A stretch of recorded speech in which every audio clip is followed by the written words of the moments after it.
Olá, queridos e amados do Eterno Pai, Shalom.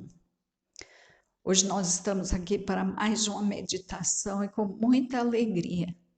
E hoje eu quero meditar com você sobre um tema que é muito importante para nós nesse tempo e que não é uma novidade, é uma coisa que eu já venho repetindo porque o Altíssimo quer que eu fique repetindo isso. Nós passamos tanto tempo investindo em nós mesmos que nesse tempo do fim o Altíssimo está nos chamando para desinvestir em nós e refazer, investir no reino dele. E para isso eu vou fazer uma pergunta. Qual o benefício de minha escolha para o povo santo? Qual o benefício de minhas escolhas para o povo santo? Ou em que as minhas escolhas têm beneficiado o povo do Altíssimo? Vamos meditar por aí. E para isso nós vamos ler alguns versículos do capítulo 12 de Oséias. E depois nós vamos para Lucas 12 também. Então, Oséias 12 e Lucas 12 são os textos básicos da nossa meditação. E antes disso, vamos falar com o Altíssimo. Querido Pai, eu me coloco à tua disposição. Eu apresento o meu corpo para que o teu Espírito me use para edificar o povo que me ouve, o povo santo. Eu quero que muitos ouçam a tua palavra. Quero que sejam edificados. Quero que recebam conhecimento do Altíssimo. Quero que esta palavra, a ser lida agora, traga transformação para cada um que ouvir. E quero que cada um que ouça compartilhe esta mensagem para que outros possam também pensar, meditar nesta palavra bendita e querida. Esta palavra que é o teu poder colocado à nossa disposição. Pai, que toda palavra seja proferida pelo Espírito Santo. Eu sou apenas um corpo, como se fosse um microfone que não tem voz própria, mas que precisa de alguém para falar através dele. Seja exaltado através da minha vida e da vida de quem me ouve. Guarda o teu povo. Olha para as necessidades do teu povo. Guarda o teu querido povo. Assim nós oramos, no nome do teu Filho amado. Amém.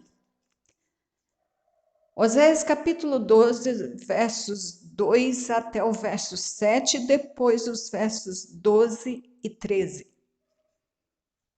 Oséias 12, 2. O Eterno também com Judá tem contenda e castigará Jacó segundo os seus caminhos, segundo as suas obras o recompensará. No ventre pegou do calcanhar de seu irmão e pela sua força como príncipe se houve com o Eterno. Como príncipe lutou com o anjo e prevaleceu. Chorou e lhe suplicou. Em Betel o achou e ali falou conosco. Sim, com o Eterno, o Altíssimo dos Exércitos.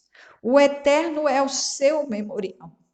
Tu, pois, converte-te ao Eterno, guarda a beneficência e o juízo, e no Eterno espera sempre.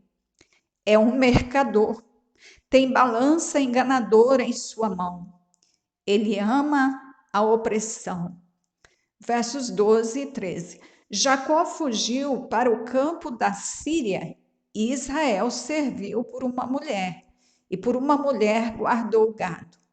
Mas o Eterno, por meio de um profeta, fez subir a Israel do Egito, e por meio de um profeta foi ele guardado.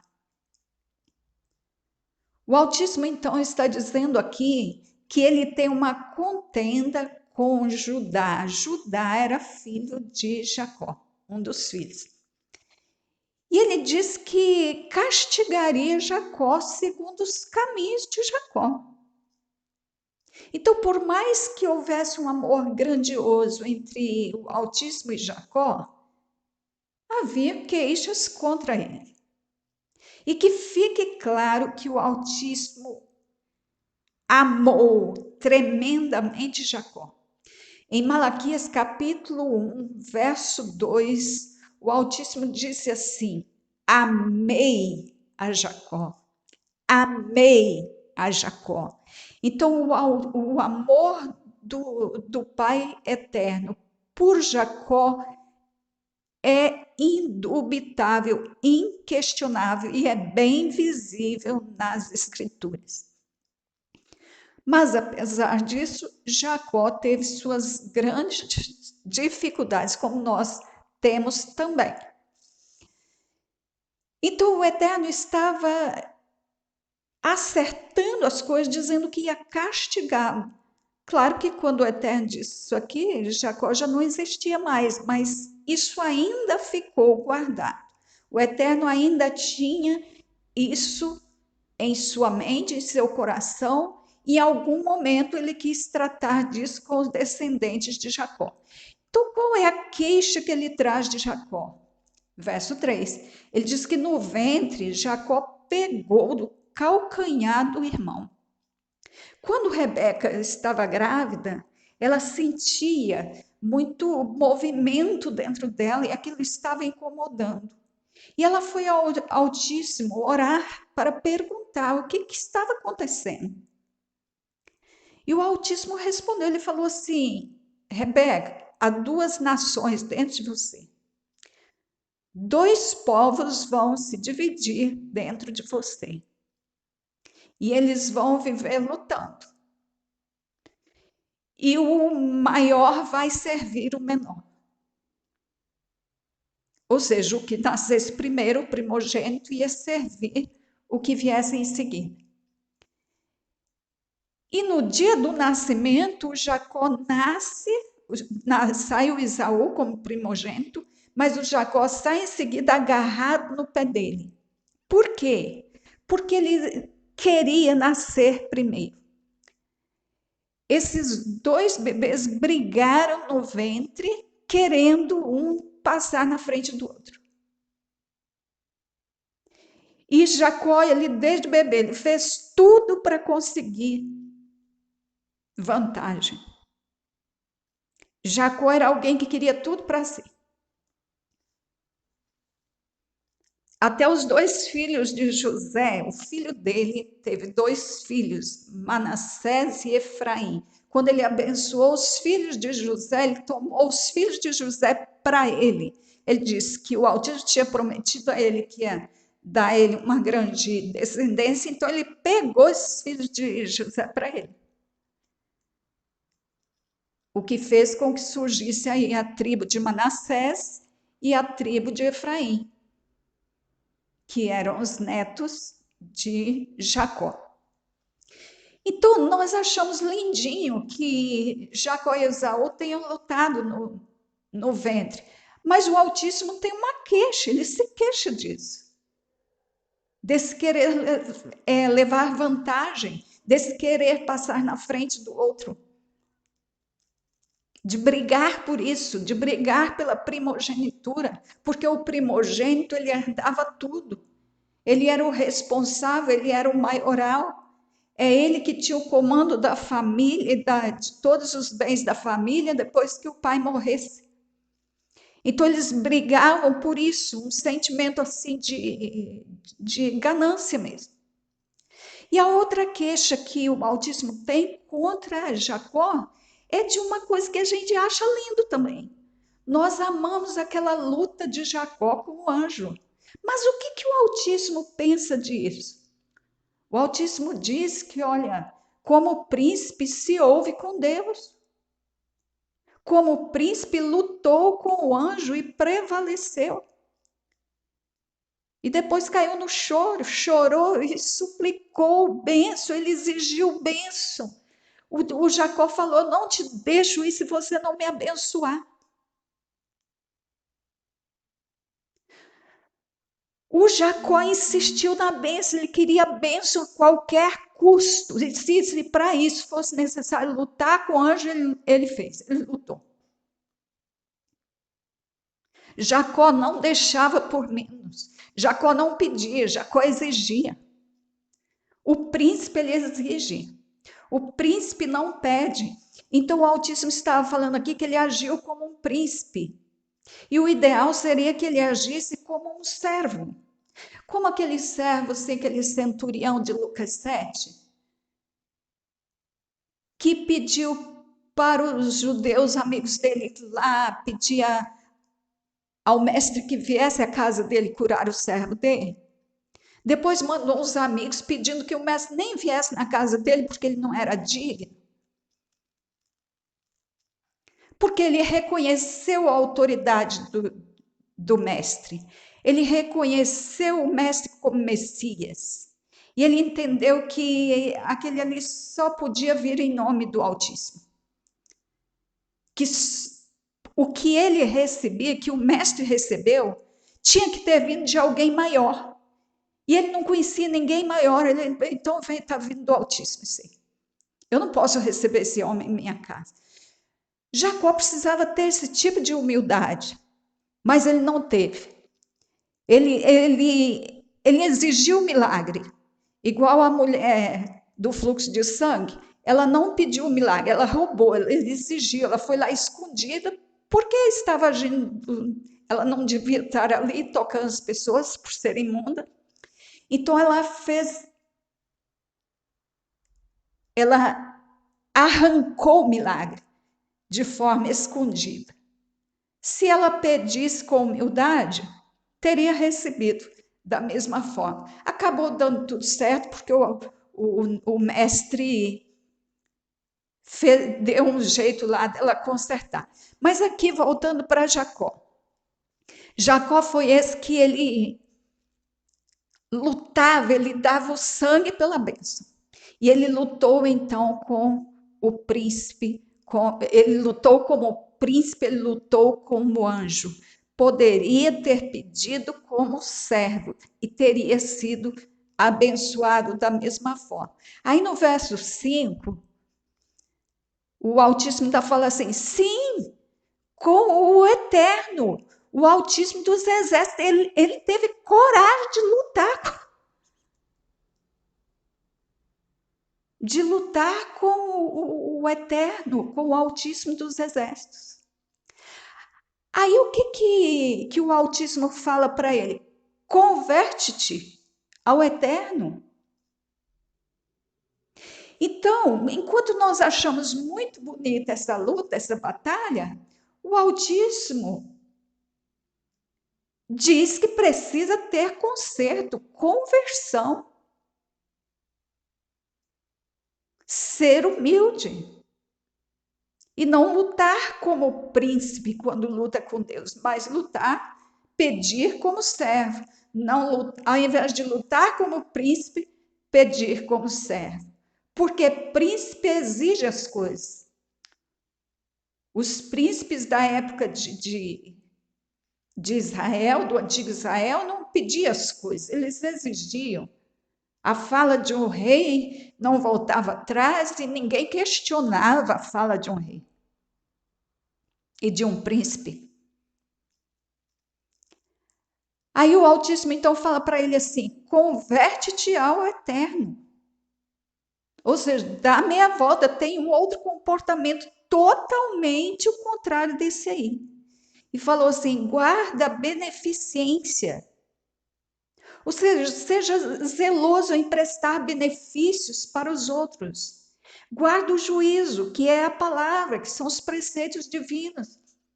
Falou Jacó: guarda, beneficia as pessoas, guarda a palavra do Altíssimo. Se você fizer isso, é só esperar. Espera que vem. Espera que a bênção vem. Na hora certa você recebe a bênção da primogenitura. Não vai com a sua força. Não vai com o seu suor, com o seu braço. Não é isso que garante as coisas. Porque se o Altíssimo não o amasse, teria matado ele, fulminado ele aqui nessa luta aqui, quando ele lutou com o anjo.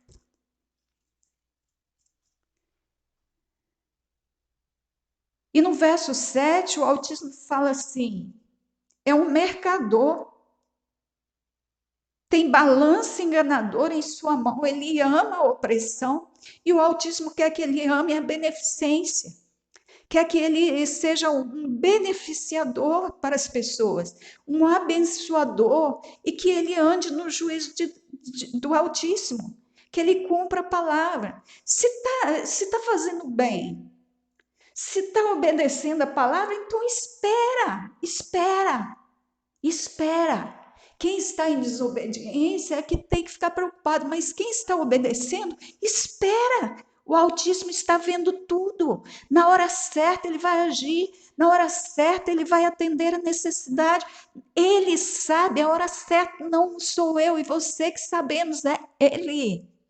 Não nos adianta querer colocar o Altíssimo na parede e dizer: tem que ser agora, eu preciso agora, eu estou precisando. Ele sabe a hora. Aquela dívida vai vencer agora, eu já até falei sobre isso, né? Mas eu vou repetir. Aquela dívida vai vencer agora, eu preciso de ajuda hoje. A dívida vence hoje, ou vence amanhã. Altíssimo, eu preciso de ajuda. É Ele que sabe. É Ele que marca o calendário. Lembra lá de Eclesiastes? Há um tempo determinado para todas as coisas. Então, quem determina o tempo é Ele. Não sou eu que marco data, não é você, não é ninguém, não é o homem. Quem marca data é Ele. Quem marca o tempo é Ele. Quem determina o tempo é Ele. Não tem jeito, só vai acontecer no tempo determinado. Porque o tempo determinado por Ele é o melhor tempo em toda a história, é o tempo mais propício, mais apropriado para aquilo acontecer. Gravou? Aí vamos para o verso 12 e 13. Jacó fugiu para o campo da Síria e Israel serviu por uma mulher e por uma mulher guardou o gado. Jacó saiu fugido lá do irmão, quando enganou o irmão, você conhece a história. Aí ele recebe a bênção do pai, porque enganou também o pai. E aí, quando esse segredo foi descoberto, Esaú quis matá-lo, o irmão dele quis matá-lo, e aí ele teve que fugir. Aí fugiu para a Síria. Foi lá para os parentes da mãe dele, lá para a casa de Labão.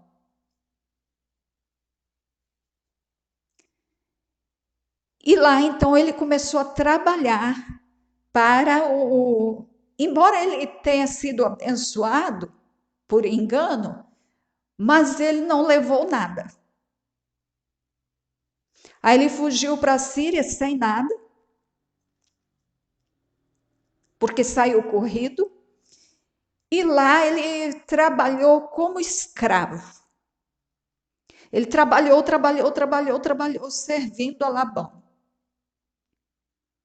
Porque ele gostou, ele amou a filha de Labão. Ele se encantou com Raquel. E ele trabalhou muito por ela. Ele trabalhou sem dar descanso ao seu corpo. Porque o amor dele por Raquel era grande. Trabalhou 7 anos. No dia que completaram-se os 7 anos, e que ele ia receber a esposa dele, estava muito feliz. Aí o sogro dele engana ele, dá a irmã dela para ele. E quando ele descobriu, ou seja, ele foi enganado, né? Ele enganou tanto, foi enganado aqui de uma forma muito radical. De uma forma muito contundente. Então o sogro dele deu a filha mais velha para ele, porque falou: aqui na nossa terra, a filha mais velha casa primeiro. Quando ele viu, ele já tinha tido relação com a irmã de Raquel, que era Léia. Ele ficou muito triste com isso, mas muito aborrecido, e trabalhou mais 7 anos para ter Raquel. Então ele amou, e ele investiu cada um dos 7 anos na Raquel. Todos os dias, Jacó pensava em Raquel e trabalhava por causa dela. E o Altíssimo vem dizer o seguinte: mas o Eterno, por meio de um profeta, fez subir Israel do Egito, e por um profeta foi ele guardado. O Eterno está se comparando com Jacó e dizendo: enquanto Jacó lutava por uma mulher, o Altíssimo lutava por um povo. O Altíssimo pensava no reino, o Altíssimo formava uma nação, o Altíssimo tirava uma nação do Egito para dar libertação a toda aquela nação e para abençoar toda a terra através dessa nação. Através de um profeta, o Altíssimo fez isso. Enquanto que o Jacó investiu nele.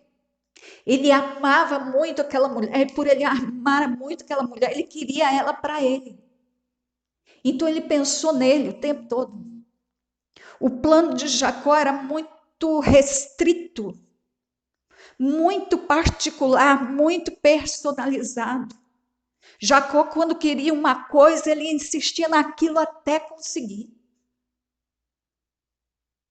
Foi assim, ainda que tivesse que trabalhar 7 anos, suar 7 anos, trabalhar de dia, trabalhar parte da noite, ele trabalhou como escravo, serviu como escravo. O Labão estava sempre mudando a forma de dar alguma contribuição a ele, pequena. Mas ele trabalhou, porque o coração dele estava numa mulher. Há poucos dias nós falamos sobre o rei Jeoaquim, que tinha um plano bem particular. Ele era rei, mas ele tinha um plano particular. Qual era o desejo dele? Construir uma casa espaçosa, com janelas espaçosas, pintar de vermelho. Um interesse bem particular e que o Altíssimo condenou também. O Jacó, ele queria algo para ele.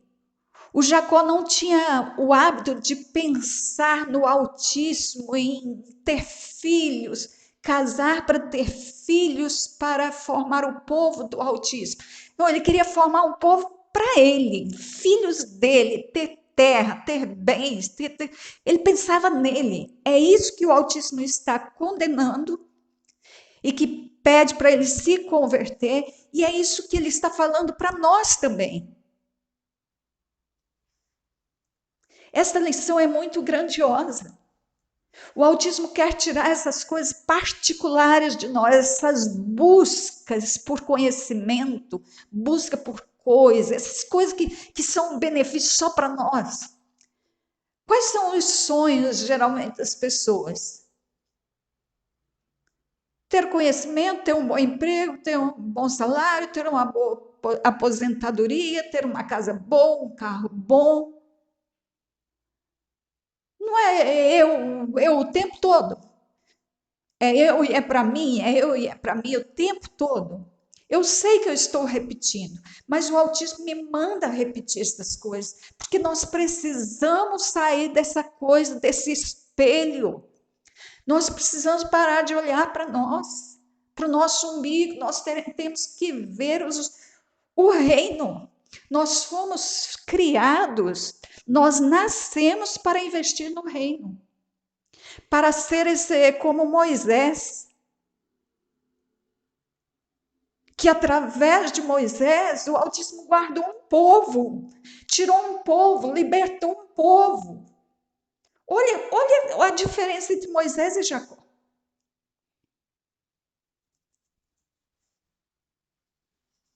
Moisés serviu ao reino. Jacó serviu a si. E vou lembrar de novo, o Altíssimo amou Jacó com um amor diferenciado. E depois consertou muita coisa nele. E a descendência dele é abençoadíssima. E por incrível que pareça, ele casou com Raquel e Raquel não gerava filhos. Enquanto que a Leia teve 6 filhos e uma filha. A única filha de Jacó, chamada Diná, veio de Leia. Leia era aquela esposa que Jacó suportou.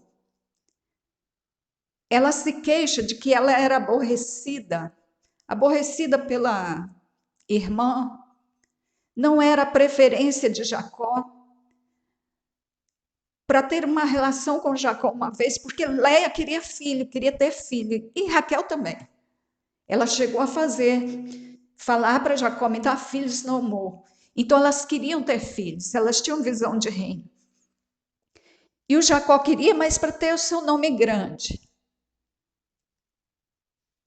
Teve um dia uma noite que a Leia alugou Jacó em troca de umas mandrágoras. Tal era a situação dela. Agora, o Altíssimo é muito bom. E a Leia, que era rejeitada, teve 6 filhos, 7 filhos com a Diná. E entre os filhos dela estavam os pais de 2 tribos grandemente abençoadas, que é a tribo de Judá e a tribo de Levi. A tribo sacerdotal e a tribo real vieram de Leia. A Raquel, que era amada e querida, quando Jacó saiu com sua família e tudo que era dele, fugiu de Labão, porque não suportava mais ser oprimido ali. Então ele voltou para a terra dele, porque o Altíssimo mandou ele voltar, ele pegou tudo que tinha e levou. Aí daí a pouco veio o sogro dele atrás dele com os homens, encontra ele e ainda procura uns deuses que tinham fugido da casa, tinham sumido da casa dele, tinham sido roubados. E Labão então acusou Jacó, falou que eles pegaram os deuses. E Jacó então deixou que ele revistasse tudo, que os homens dele revistassem tudo e não acharam os deuses, porque a Raquel sentou em cima deles, deu um jeito de esconder. Ninguém sabia que ela tinha pego aquilo. Ela roubou as estatuetas do seu pai, que eram referentes aos ídolos lá que ele servia. E Jacó naquele dia amaldiçoou. Ele falou assim, que aquela pessoa que roubou os ídolos morra. E tempos depois, a sua esposa amada morreu no parto do seu segundo filho. Agora que fique registrado também que ela teve filhos muito abençoados, que é o abençoadíssimo José e o Benjamim. José trouxe muito benefício, né? O Altíssimo trouxe benefícios grandiosos através de José. Então, guarde isso. Jacó estava voltado para o seu coração. Jacó estava o tempo todo em frente ao espelho, investindo em si. Mas o Altíssimo fez mudanças nele. E por causa disso, a descendência dele também teve alguns comprometimentos. Mas a qualquer momento é hora de converter-se. Nós podemos mudar a qualquer momento. Então, converte-te ao Eterno, guarda a beneficência e o juízo, e nele espera. Espera porque ele está cuidando. Por mais que pareça que não, ele está cuidando e ele sabe a hora certa de agir. E aí, para completar, eu vou ler agora em Lucas 12, os versos 29, 30, 31, até o 34. Não pergunteis, pois, que haveis de comer ou que haveis de beber, e não andeis inquietos. Você sabe muito bem isso aqui, mas eu estou lendo para nós lembrarmos. Então, o autismo está falando assim: não fica aí perguntando o que, que vai comer, o que, que vai beber. Sabe aquelas perguntas que a gente faz assim: o que, que eu vou fazer hoje para o almoço? O que, que eu vou comer amanhã? O autismo não quer que a gente esteja com o coração assim tão voltado para esse tipo de coisa, tão, essa coisa de investir na nossa carne, assim, com comida, com bebida. A gente tem que perder isso.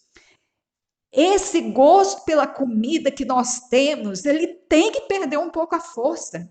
Comer é importante, é necessário, o autismo nos dá comida em abundância, nunca falta, mas isso não pode ser nosso tesouro. Nós temos que ter um tesouro maior que esse. Concorda? Pois é, se o nosso tesouro estiver no céu, nós vamos viver melhor. Nós vamos viver melhor. Aí ele fala assim no verso 30 de Lucas 12: porque agentes do mundo, ou gentios, buscam todas essas coisas. Eles são fissurados por essas coisas. O coração deles está nessas coisas. Eles trabalham para isso, eles suam para isso, eles vivem para comer. Ou seja, o ventre tem o comando, né? O ventre é o Deus, o idolatrado. Mas vosso Pai sabe que haveis, que precisam dessas coisas que vocês precisam.